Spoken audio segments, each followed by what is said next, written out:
तो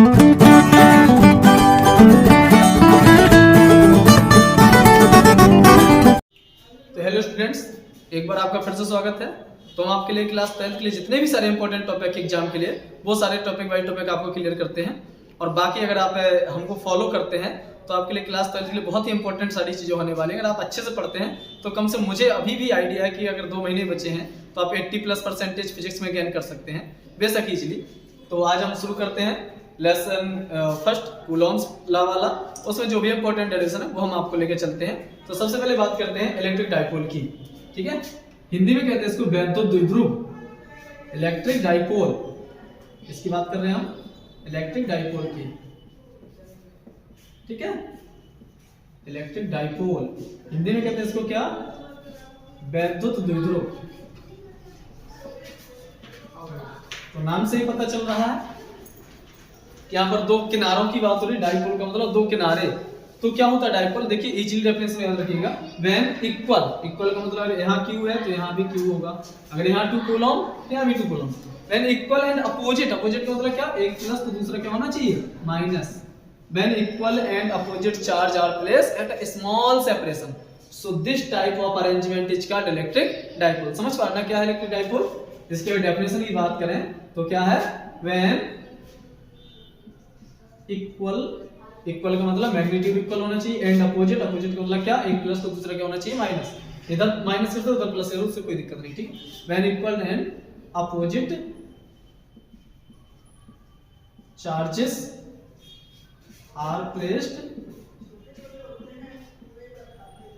eight a small separation. Small क्यों, क्योंकि चार्ज बहुत ज्यादा डिस्टेंस पर, फिर उनके बीच के जो आपका फोर्स का इफेक्ट होगा वो कैंसिल आउट हो जाएगा। When equal and opposite charges are placed at a small separation, so this arrangement is called क्या कहलाता है, इसी अरेंजमेंट को ही हम क्या कहते हैं, इलेक्ट्रिक डाइपोल कहते हैं। इज कॉल्ड इलेक्ट्रिक डाइपोल, है ना। हिंदी मीडियम वाले इस डेफिनेशन में कैसे लिखेंगे, जब बराबर Q तो यहाँ भी Q, जब बराबर किंतु विपरीत आवेश, एक प्लस तो दूसरा क्या होगा माइनस। तो जब बराबर किंतु विपरीत आवेश एक दूसरे से स्मॉल दूरी पर रखे होते हैं, कम दूरी पर रखे होते हैं, तो इस प्रकार की जो संरचना बन रही है, ये जो पूरा आपका अरेंजमेंट बना हुआ है, संरचना बनी हुई है, इसे ही हम क्या कहते हैं, वैद्युत द्विध्रुव कहते हैं। क्या कहते हैं, एक बार फिर से सुने, जब 2 बराबर किंतु विपरीत आवेश अल्प दूरी पर रखे होते हैं, अल्प का मतलब कम दूरी भी ले सकते हैं शुद्ध हिंदी में, एक दूसरे से अल्प दूरी पर रखे होते हैं, तो इस प्रकार की संरचना को हम क्या कहते हैं, वैद्युत द्विध्रुव। Very important definition for board exam. ठीक है, बहुत पूछी जाती है, तो याद रखिए आपका क्या होगा, इलेक्ट्रिक डाइपोल। इससे रिलेटेड एक और डेफिनेशन है, वो भी काफी पूछी जाती है, इलेक्ट्रिक डाइपोल मोमेंट। देखिए बहुत थोड़ा सा डिफरेंस इन दोनों डेफिनेशन के नाम में, इसलिए भी इंपॉर्टेंट है कि जब इलेक्ट्रिक डाइपोल पूछा जाता है तो लोग मोमेंट लिखाते हैं, जब इलेक्ट्रिक डाइपोल मोमेंट पूछा जाता है तो इलेक्ट्रिक डाइपोल लिखाते हैं। ये भी आपके इंपॉर्टेंट डेफिनेशन है। सो क्या होता है इलेक्ट्रिक डाइपोल मोमेंट, हिंदी में क्या कहते हैं, इलेक्ट्रिक डाइपोल का मतलब तो यही हुआ, वैद्युत द्विध्रुव। मोमेंट का मतलब आघूर्ण। ठीक है, सो वैद्युत द्विध्रुव आघूर्ण क्या होता है, ध्यान दीजिएगा। ठीक है, वैद्युत द्विध्रुव जो है एक प्रकार का आपका अरेंजमेंट है। और अगर इलेक्ट्रिक डाइपोल मोमेंट की कोई बात करें तो इसको हम बता दें थोड़ा सा, फॉर्मूले से आप इसको याद रखेंगे, इसे P से डिनोट करते हैं और ये वेक्टर क्वांटिटी भी। इसका फॉर्मूला होता है Q × 2L। ये 2L क्या है, ये जो आपका डाइपोल में जब दोनों चार्जेस को अल्प दूरी पर रखा जाता है तो उनकी डिस्टेंस को r से नहीं रखते, याद रखिएगा, न्यूमेरिकल से बहुत ज्यादा इंपॉर्टेंट हो जाएगा। जब डाइपोल की बात हो तो जो इनके बीच के सेपरेशन को r से नहीं लिखते हैं, बल्कि इनके बीच के सेपरेशन किससे लिखते हैं, 2L से लिखते हैं। ठीक है, सो क्या होता है इलेक्ट्रिक डाइपोल मोमेंट, किसी भी एक आवेश, क्योंकि दोनों की वैल्यू तो इक्वल है, चाहे जो भी ले लो वैल्यू, सिर्फ वैल्यू लेंगे, किसी भी एक आवेश और उनके बीच की दूरी क्या है, 2L का जो प्रोडक्ट है, जो गुणनफल है, उसे हम क्या कहते हैं, इलेक्ट्रिक डाइपोल मोमेंट कहते हैं, वैद्युत द्विध्रुव आघूर्ण कहते हैं। ठीक है, एक बार फिर से सुनिए मैंने क्या बताया, वैद्युत द्विध्रुव में वैद्युत द्विध्रुव नहीं हो तो वैद्युत द्विध्रुव आघूर्ण नहीं होगा। तो पहले बात करेंगे वैद्युत द्विध्रुव की। ठीक है, तो क्या होगा वैद्युत द्विध्रुव, किसी वैद्युत द्विध्रुव में उसके किसी भी एक आवेश, कोई भी एक ले लीजिए, दोनों के लिए किसी भी एक आवेश और उनके बीच की दूरी के गुणनफल को क्या कहते हैं, वैद्युत द्विध्रुव आघूर्ण कहते हैं। क्या वैद्युत द्विध्रुव आघूर्ण, product of any charge in electric dipole with separation between them. क्या है आपका? द प्रोडक्ट, किसका product? The product of any charge in electric dipole, in electric dipole with, किसके साथ? किसके साथ? चार्ज के मल्टीप्लाई किसके साथ कर रहे हैं? विद सेपरेशन बिटवीन देम, उनके बीच के सेपरेशन से, with separation between them is called, जो भी कहलाता है, क्या कहलाता है? Electric dipole moment. तो याद रखिएगा जब इलेक्ट्रिक डाइपोल की कोई बात करे तो अरेंजमेंट बताना है क्या? जब एक प्लस और दूसरा माइनस चार्ज जिनकी वैल्यू इक्वल है रखे होते हैं तो जो अरेंजमेंट बन गया उसे डाइपोल कहेंगे। डाइपोल के साथ मोमेंट जुड़ गया तो इसका मतलब आपको फॉर्मूला बताना है बार-बार, तो जो डाइपोल है उसके बाद ही मोमेंट आएगा। तो फॉर्मूला क्या है? कोई भी एक चार्ज और उनके बीच का सेपरेशन प्रोडक्ट है, उसे हम क्या कहते हैं? इलेक्ट्रिक डाइपोल मोमेंट कहते हैं। अब याद रखिएगा एक ऑब्जेक्टिव के लिए वेरी इंपॉर्टेंट क्वेश्चन पूछा जाता है क्या, कि आपका जो इलेक्ट्रिक डाइपोल है, डाइपोल मोमेंट है, ये आपका क्या है? वेक्टर क्वांटिटी है, स्केलर क्वांटिटी है? एक आपका क्वेश्चन है यहाँ पर, इंपॉर्टेंट क्वेश्चन है, ज्यादातर कंफ्यूजन ही रहती है। तो ये आपका वेक्टर क्वांटिटी, मैंने एरो का साइन लगाया हुआ है, पहली चीज। दूसरी चीज, इसकी डायरेक्शन कहाँ होती है? तो याद रखिएगा it is an vector quantity, सदिश राशि है, जो आपका वैद्युत विभाग में सदिश राशि है, और इसकी जो दिशा होती है वो होती है नेगेटिव से पॉजिटिव की तरफ।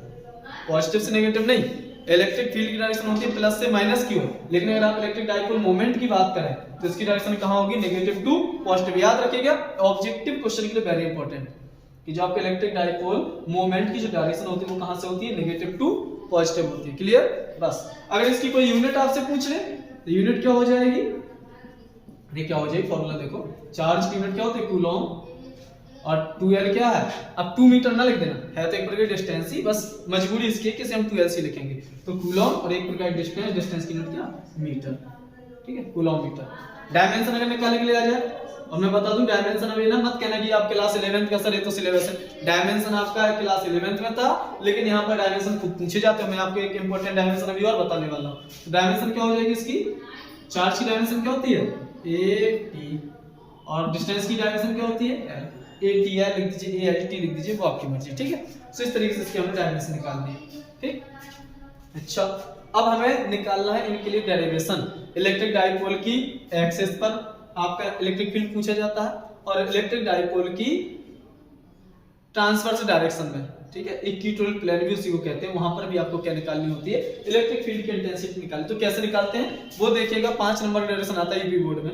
तो कोशिश करिए कि एक बार जब मैं कर दूं तो एक बार आप खुद से बैठ के उसको खुद से करें। ठीक है, वेरी इंपॉर्टेंट डेरिवेशन है, बल्कि मैं बता दूं इस चैप्टर का सबसे इंपॉर्टेंट टॉपिक मैं लेके चल रहा हूं इस टाइम। ठीक है, और मेरी कोशिश रहेगी जो भी इंपॉर्टेंट टॉपिक है वो मैं आपको एक बार खत्म कर दूं। ठीक है, सो आप एक क्रम से इसको पढ़ते जरूर रहिए, और इस चैनल को सब्सक्राइब नहीं किया है तो जरूर कर लीजिए। यहाँ से मैं बता दूं अभी तक सिर्फ वीडियो को हम चेक कर रहे थे, अब आपकी वीडियो क्लियर आने लगी है, तो यहाँ से मैं सारी चीजें आपके बोर्ड की एग्जामिनेशन तैयारी के हिसाब से लेके चलाऊंगा। लगभग 2 महीने में मुझे पूरा क्रैश कोर्स खत्म करना है इंपॉर्टेंट टॉपिक्स का। ठीक है, तो आप ये मानिए चलिए कि अगर अभी भी आपने कुछ ज्यादा तैयार नहीं किया है तो अगर हमारे साथ चलते हैं तो बेशक मेरी यही कोशिश रहेगी कि आप अच्छे से अच्छा रिजल्ट गेन करें। ठीक है,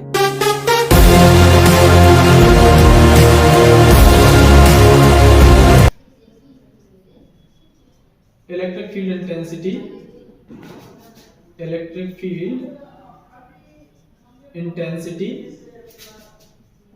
electric field intensity due to electric dipole. अभी तक अगर वीडियो थोड़ा सा बड़ा हो जाए ना तो आप उसे पार्ट बाय पार्ट करके देख सकते हैं, यानी कि बड़े वीडियो की वजह से आप उसको पूरे स्किप ही कर दें। ठीक है, सो हमें इलेक्ट्रिक फील्ड इंटेंसिटी निकालनी है। हिंदी में कहते हैं वैद्युत क्षेत्र की तीव्रता। वैद्युत द्विध्रुव के कारण, वैद्युत द्विध्रुव के कारण वैद्युत क्षेत्र की तीव्रता। ठीक है, तो जब वैद्युत द्विध्रुव की बात हुई तो सबसे पहले वैद्युत द्विध्रुव बनाइए। तो मैंने मान लिया एक कोई वैद्युत द्विध्रुव है इस तरीके से, इसका मैंने नाम दे दिया A और इसका नाम दे दिया हमने B। ठीक है, हमने मान लिया यहाँ पर -Q चार्ज रखा हुआ है और यहाँ पर क्या रखा है? +Q चार्ज रखा हुआ है।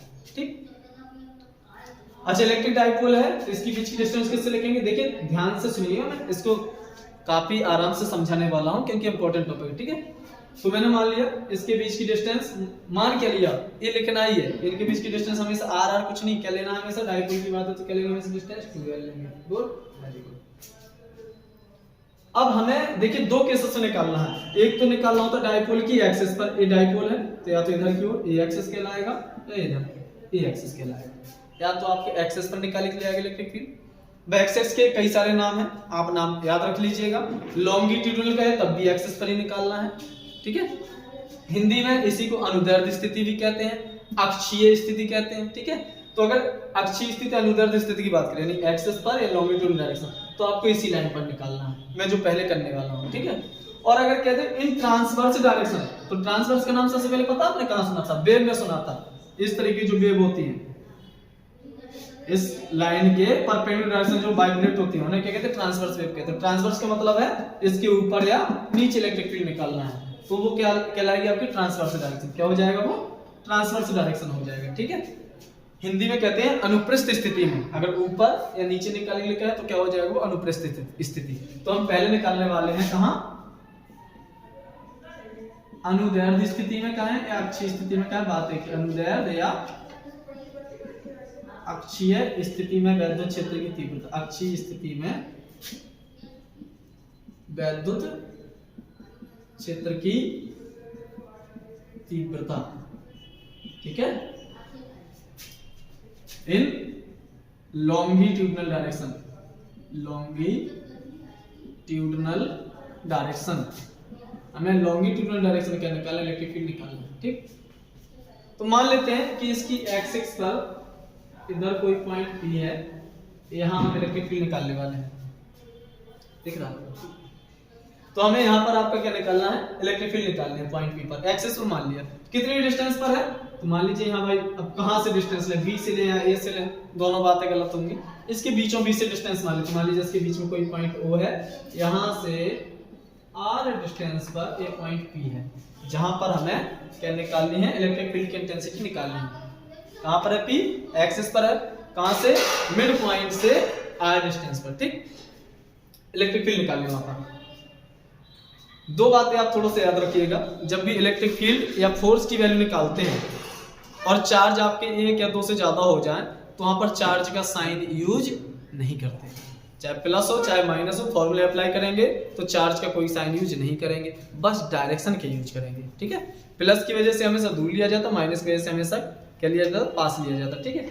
और अगर वहीं आप पोटेंशियल की बात करने लगे, विभव की बात करने लगे या एनर्जी की बात करने लगे, तो जो चार्ज है उसको विद साइन यूज करना है, याद रखिएगा।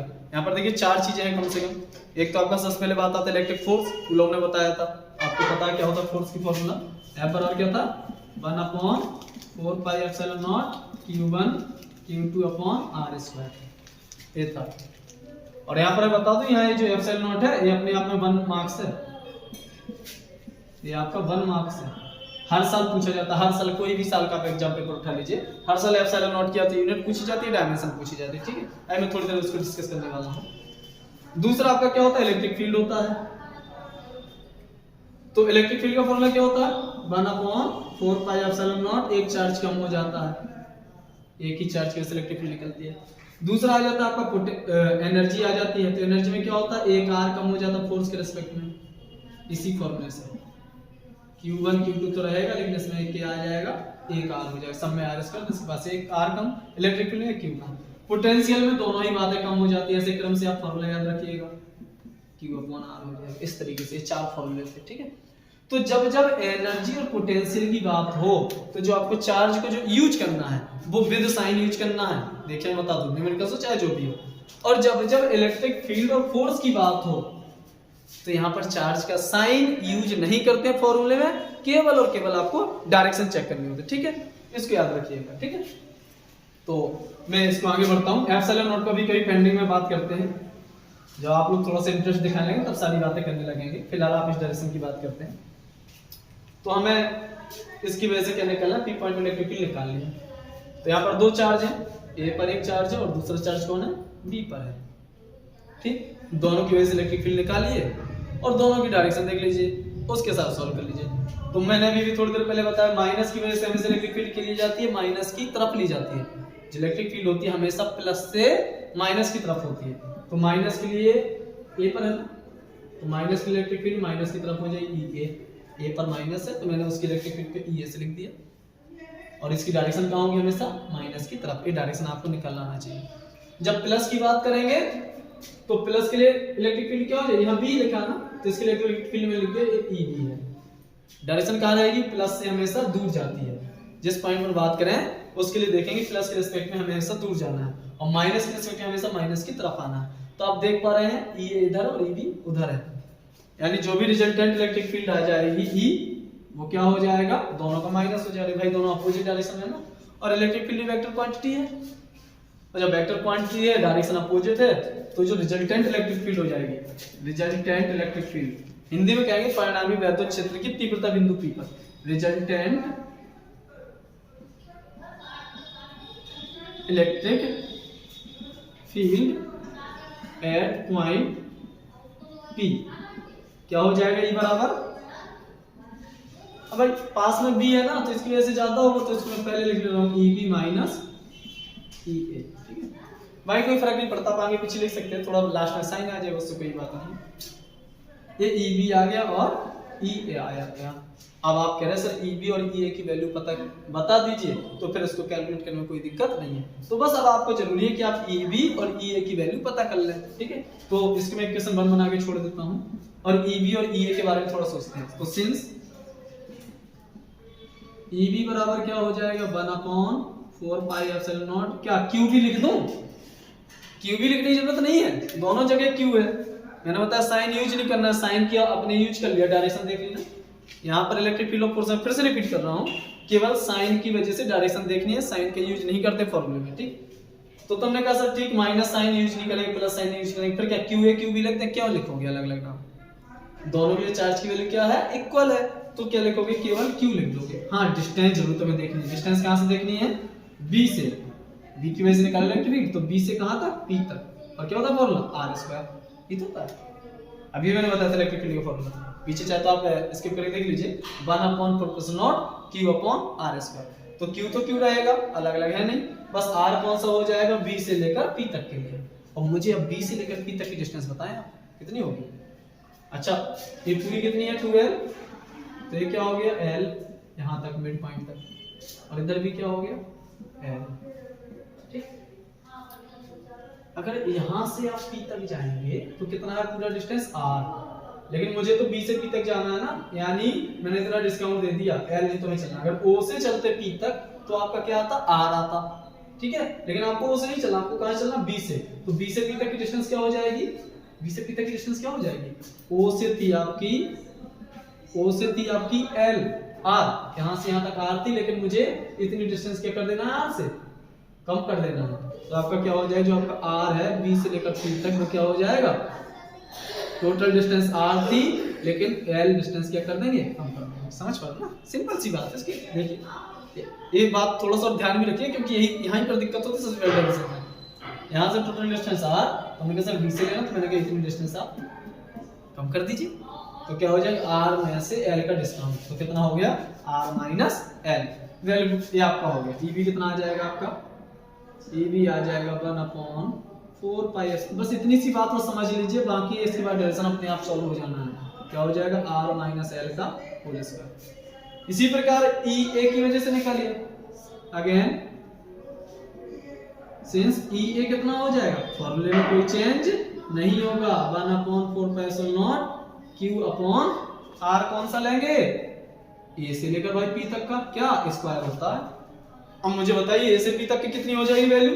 देखो भाई यहाँ से चलते सर तो R हो जाती, लेकिन अब तो थोड़ा सा एक्स्ट्रा है ना, कितना एक्स्ट्रा है, R के बाद कितना एक्स्ट्रा है, L एक्स्ट्रा है। ठीक है ना, समझ पा रहे ना, उसी तरीके से। तो सिंस R A P कितना है आपका, कितना है, R में L अब ज्यादा हो गया, पहले वाले में कम हो गया था, यहाँ ज्यादा हो गया, तो आपका EA कितना हो जाएगा, EA हो जाएगा 1/4 पाई एप्सिलॉन नॉट Q, तो Q रहेगा यार, A ना लिखना, क्योंकि वैल्यू तो इक्वल है डाइपोल की डेफिनेशन से। और RAP क्या हो जाएगा, R प्लस L का होल स्क्वायर। EA EB पता चल गया, पुट कर दो इक्वेशन 1 में, सॉल्व हो गया डायरेक्शन 5 नंबर कितना है। ठीक है, पहले देंगे now from equation 1, now from equation 1, या इक्वेशन 1 बिकम्स, या समीकरण 1 से जो लिखना है तुम्हारी मर्जी, क्या हो जाएगा, E इक्वल्स टू EV की वैल्यू तुम निकाल चुके हो, कितनी आई थी 1/4 pi epsilon not Q upon और क्या R माइनस L का होल स्क्वायर, माइनस ए वाला EA की वैल्यू पुट कर दीजिए, कितनी है 1/4 पाई एप्सिलॉन नॉट और क्या Q अपॉन क्या R प्लस L का होल स्क्वायर। गुड, कुछ कॉमन दिख रहा है क्या? हाँ बिल्कुल कॉमन है। क्या क्या कॉमन है? कॉमन है दोनों में, Q भी कॉमन है, देखिए दोनों के पास, और नीचे क्या कॉमन है 4 पाई एप्सिलॉन नॉट भी कॉमन, तो Q गया और 4 पाई एप्सिलॉन नॉट गया, क्या बचा 1 बचा भाई ऊपर को, और नीचे क्या बच गया R माइनस L का होल स्क्वायर, माइनस साइन भी बचेगा, इधर से भी क्या गया, यहाँ से भी Q गया और 4 पाई एप्सिलॉन नॉट गया, तो क्या बचा यहाँ 1 बचा ऊपर फिर से, और क्या R प्लस L का होल स्क्वायर, बस। अब इसके बाद थोड़ा एलसीएम ले लीजिए, इसको ऐसे लिख देते Q upon 4 pi epsilon not, और क्या एलसीएम क्या आ जाएगा, दोनों वैल्यू अलग अलग है तो दोनों को मल्टीप्लाई करके लिख देते हैं R प्लस L का होल स्क्वायर। अब क्या करते हैं, जो एलसीएम आता है उसको डिवाइड कर देते हैं डिनोमिनेटर से, तो R माइनस L खत्म, R प्लस L के मल्टीप्लाई R प्लस L का होल स्क्वायर माइनस, ऐसे ही यहाँ पर ये हो जाएगा क्या R माइनस L का होल स्क्वायर, ठीक है। अच्छा गुड, ये क्या हो जाएगा Q upon 4 pi epsilon not. अब ऊपर क्या लिखा, इसको चाहो तो A मान सकते हैं, आप फॉर्मूला पढ़े थे सिंस, क्या पढ़े थे A square minus B square बराबर क्या, एक बार माइनस और एक बार क्या होता है प्लस। बायो वाले बच्चों को भी ये तो याद होगा बहुत अच्छे, सबसे आसान ही तो फॉर्मूला था, है ना। हाँ बिल्कुल, तो क्या हो जाएगा, एक बार प्लस करो तो R प्लस L यही रहेगा, जब प्लस करोगे तो इसका साइन चेंज नहीं होगा, और जब माइनस करोगे तो A में तो कोई चेंज नहीं रहेगा, R प्लस L ही रहेगा, जब माइनस करो तो इसका साइन क्या हो जाएगा, चेंज हो जाएगा, यानी R माइनस का और माइनस का आता तो क्या हो प्लस हो जाएगा। नीचे क्या लिखा A minus B A plus B, ये भी क्या हो जाएगा R square minus L square, और ये पावर दोनों की 2 थी तो मैंने होल स्क्वायर कर दिया, कोई दिक्कत है ना, समझ पाओ ना, A minus B A plus B तो A square minus B square दोनों की पावर 2 तो लिखा, कोई दिक्कत नहीं, ठीक। यहाँ से L से L राधे राधे, R से R राधे राधे, क्या बचा Q upon 4 pi epsilon not बचा, और क्या बचा भाई देखो 2R बचा, R प्लस R कितना हो गया 2R हो गया, L प्लस L क्या हो गया 2L हो गया, और नीचे क्या बचा R square minus L square का होल स्क्वायर, ठीक है। और अभी अभी आप फॉर्मूला पढ़ के आए हैं, क्या फॉर्मूला पढ़े, सिंस जो P होता है वो किसके बराबर होता है Q इंटू 2L के बराबर होता है, तो यहाँ लिखा 2L और यहाँ लिखा Q, दोनों को हटा के लिख सकते हैं हम P लिख सकते हैं, तो E बराबर हो जाएगा 2 तो 2 रहा 1/4 पाई एप्सिलॉन नॉट, इसको मैंने 1/4 लिख दिया, क्या बचा Q इंटू 2L किया, क्या हो गया P हो गया, 2 हो गया, R हो गया, और नीचे क्या बचा R square minus L square का होल स्क्वायर। लो हो गया भाई इलेक्ट्रिक फील्ड के डायरेक्शन, ये आ गया, तो ये क्या हो गया आपका, ये हो गया लॉन्गिट्यूडल डायरेक्शन में इलेक्ट्रिक फील्ड का फॉर्मूला, ठीक है। अब एक छोटा सा इसमें एक और केस है, क्या इस फॉर्मूले को हटा दूं, देखिए जो ये L है ना वो आपका बहुत ही, मैंने पहले ही बताया कि आपके स्मॉल सेपरेशन है, L क्या है आपका R के रिस्पेक्ट में काफी स्मॉल सेपरेशन है, अगर बहुत ही कम होगा तो जब देखिए जैसे 0.1 है, ऐसे देखिए 1 लिखा और प्लस लिखा 0.1, ठीक है अच्छा लग रहा है 1.1 आ जाएगा, वहीं ये 1 का स्क्वायर मैंने लिख दिया और ये 0.1 का स्क्वायर लिख दिया तो क्या आएगा, 1 का स्क्वायर तो बन ही रहेगा, 0.1 का स्क्वायर क्या हो जाएगा 0.01। अब इतनी छोटी वैल्यू के इसमें जोड़ना क्या उचित होगा ना, तो मैं पहले ही मान के चला हूं इलेक्ट्रिक डाइपोल की डेफिनेशन है कि ये दोनों चार्ज जब स्मॉल सेपरेशन पर रखे होते हैं तो जो 2L है वो स्मॉल है, L और ज्यादा स्मॉल, L का स्क्वायर करोगे तो जब स्मॉल का स्क्वायर करोगे तो और भी ज्यादा स्मॉल हो जाएगा, है ना। तो यहाँ पर एक केस लगा देते हैं, if L is less than किसके रिस्पेक्ट में R के रिस्पेक्ट में, तो जब स्क्वायर करेंगे तो और ज्यादा लेस देन हो जाएगा, और जब बहुत छोटी वैल्यू हो जाएगी भाई 1 लाख रुपए है उसमें 1 रुपए जोड़ के क्यों हिसाब खराब करोगे, उसे 1 लाख ही कहेंगे। तो इतनी अगर ये L स्क्वायर R स्क्वायर बहुत छोटा है तो इसको क्या कर देंगे हम हटा देंगे इस R स्क्वायर, तो R स्क्वायर रहेगा, लेकिन जब L स्क्वायर बहुत छोटा हो तो उसको निगलेक्ट कर देंगे, उस छोटे को हम वैल्यू नहीं देंगे, ठीक है। इन दिस केस इफ ए है, अगर इस तरीके का है, देन above इक्वेशन बिकम्स, अगर ऐसी कंडीशन है तो क्या हो जाएगा ऊपर वाली इक्वेशन का, उसमें l को हम नेगलेक्ट मान लेंगे, ठीक है। तो क्या हो जाएगा E बराबर हो जाएगा 1/4π0 अपनी जगह, 2pr को कुछ नहीं कहेंगे, और क्या r स्क्वायर, l तो गया, l गया, हमने हटा दिया, देखो तो क्या बचेगा r की पावर 2 की पावर 2, और पावर के ऊपर पावर होता तो क्या हो जाता, मल्टीप्लाई हो जाता है, तो ये क्या हो जाएगा E इक्वल टू हो जाएगा 1/4π0 बेटा, और ये क्या हो जाएगा 2pr, r की पावर 2 की पावर 2, r की पावर 4, है ना, चाहे जैसे कर लो। अब ये क्या हो जाएगा E इक्वल टू हो जाएगा, क्या हो जाएगा, एक r से एक r कम हो जाएगा नीचे वाला, तो क्या 1/4π0 और क्या 2p, नीचे क्या बचा r की पावर 3, ये हो गया बेटा, ये कंप्लीट हो गया, ठीक है। सो इजी सा है, एक बार हम फिर से समझाता हूँ, फिर से समझिए।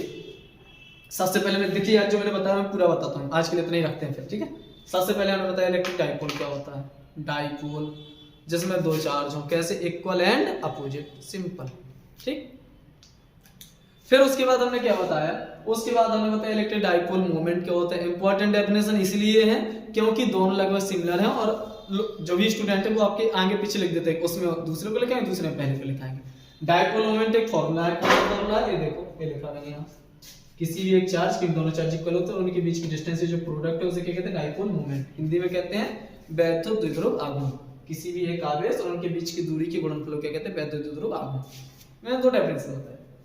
उसके बाद मैंने बताया कि इलेक्ट्रिक डाइपोल में दो चार्ज है तो नेट इलेक्ट्रिक फील्ड पूछ लिया जाता है, और दो जगह पूछा जाता है, एक तो एक्सिस पर जो मैंने आज बताया है, और दूसरा पूछ लिया जाता है ट्रांसवर्स प्लेन में, जिसकी चर्चा कल करेंगे, ठीक है। सो एक नेक्स्ट वीडियो में करेंगे, और आप नेक्स्ट वीडियो बिल्कुल भी स्किप मत करिएगा, ठीक है। दोनों डायरेक्शन बहुत इंपॉर्टेंट है, ठीक। तो पहला हमें निकालना था कि इसकी एक्सिस में इलेक्ट्रिक फील्ड क्या होगी, तो मैंने मान लिया भाई एक्सिस पर कोई पॉइंट P है, कितनी डिस्टेंस पर, अब A से डिस्टेंस माने, B से कोई भेदभाव नहीं, बीच से मानेंगे हम डिस्टेंस, हमने मान लिया कोई मिड पॉइंट हुए, वहां से डिस्टेंस r पर कोई पॉइंट P है, कहां, एक्सिस पर, लॉन्गिट्यूडनल डायरेक्शन, यहाँ पर इलेक्ट्रिक फील्ड निकालनी। तो हमने कहा, फिर हमने कहा देखो यहाँ बेटा दो चार्ज है, एक चार्ज से एक ही इलेक्ट्रिक फील्ड निकलेगी, तो मैं तो दो बार निकालूंगा बिल्कुल, तो तुमने एक ही वजह से इलेक्ट्रिक फील्ड निकाल दी, एक ही वजह से क्या हो जाए 1/4 Q तो Q रहा है, दोनों के लिए इक्वल है, r कौन सा लेंगे, A से लेकर P तक, तो मैंने लिख दिया देखो A से लेकर P तक, ये r AP की वैल्यू कितनी है, यहाँ तक तो r था, ये तो हमने कंसीडर किया है, लेकिन उसके बाद ये एक्स्ट्रा हो गया, कितना एक्स्ट्रा हो गया, l, तो क्या हो जाएगा r AP r plus l, छोड़ दिया। अब चूंकि EB भी निकालना है तो EB भी तुमने निकाल लिया, तो यहाँ से तो आपका r इसका, लेकिन B से कितना, B से थोड़ी डिस्टेंस कम होगी, कितनी, l कम होगी, तो ये आपका r B के लिए a आ जाएगा। तो हमने कहा इलेक्ट्रिक फील्ड, मैंने कहा देखो बेटा प्लस की वजह से दूर लेना है, हमेशा याद रखना, माइनस की वजह से पास लेना, तो माइनस आपका ये वाला है, इसकी वजह से इधर पास आ जाएगी, और प्लस ये वाला है, इसकी वजह से कहां चली जाएगी, दूर, डायरेक्शन अपोजिट हो गई, डायरेक्शन अपोजिट होगी, तो हमने दोनों को क्या कर दिया बेटा, माइनस कर दिया। EB और EA की वैल्यू निकाल लिए थे, तो यहां हमने क्या कर दिया, तुरंत पुट कर दिया, A पुट कर दिया। अब बस इसको सिंपल सा कैलकुलेशन है, जो जो कॉमन मिला उसको कॉमन ले लिया, और इसके एलसीएम लेके सॉल्व कर लिया। बस थोड़ा यहाँ गलती ना करना, मैथ अपनी थोड़ी सी ठीक ठाक रखना, कैलकुलेशन में गलती ना करना, तो आप यहाँ तक पहुंच जाएंगे इजीली। तुमने कहा फिर यही मेन फॉर्मूला है और कुछ नहीं। फिर उसके बाद अगर आपका ये, चूंकि ये आगे थोड़ा सा सॉल्व कर लेते हैं, अगर एल आपका मान के ही चलते छोटा है, तो यार जब r से छोटा स्क्वायर करोगे तो और छोटा हो जाएगा छोटी वैल्यू को, तो उसको हम हटा देंगे, इस एल स्क्वायर को हमें कोई वैल्यू नहीं दी, इसको हटा दिया, तो क्या बचा r की पावर 2 की पावर 2 क्या हो जाए, r की पावर 4 ऊपर 2p आ रहा है, एक ऊपर आ रहा है, नीचे 4 आ रहा है, तो एक r नीचे वाले का कम हो जाता है। आपका क्या आ गया, इलेक्ट्रिक फील्ड इंटेंसिटी आ गया कहाँ, इन लॉन्गिट्यूडनल डायरेक्शन, अनुदैर्ध्य स्थिति में वैद्युत द्विध्रुव कारण वैद्युत क्षेत्र की तीव्रता। बेटा अगर वीडियो अच्छा लगा हो तो लाइक जरूर कर दीजिएगा, और सब्सक्राइब भी करिए, ताकि मैं इसके अगला जो भी आपका टॉपिक है उसको मैं क्रम से आपको टॉपिक वाइज लेके चलूं। और आप मेरे साथ जिसने कंप्लीट भी कर लिया है, अगर मेरे साथ इन इंपॉर्टेंट टॉपिक का रिवीजन भी करते हो ना बेटा, तो भी आप अभी भी 1.5 से 2 महीने में भी 80+ पहुंच जाएंगे। और मैं इंपॉर्टेंट टॉपिक इसलिए लेके चल रहा हूँ क्योंकि फर्स्ट पेपर इसके बाद सेकंड पेपर भी स्टार्ट होने वाला है। अगर मैं सारा का सारा पढ़ाना शुरू करूंगा, लेकिन फिलहाल नहीं कर सकते हैं, तो मैं चाह रहा हूँ कि जो भी बच्चे अभी से ही पढ़ना शुरू किए मेरे साथ, तो कम से कम वो एक अच्छी स्थिति में पहुंच सके, अच्छे रिजल्ट दे सकें। तो बेटा थैंक यू, धन्यवाद, और बहुत बहुत धन्यवाद आपका बुंदेलखंडी फिजिक्स चैनल को सब्सक्राइब करने के लिए। Thank you.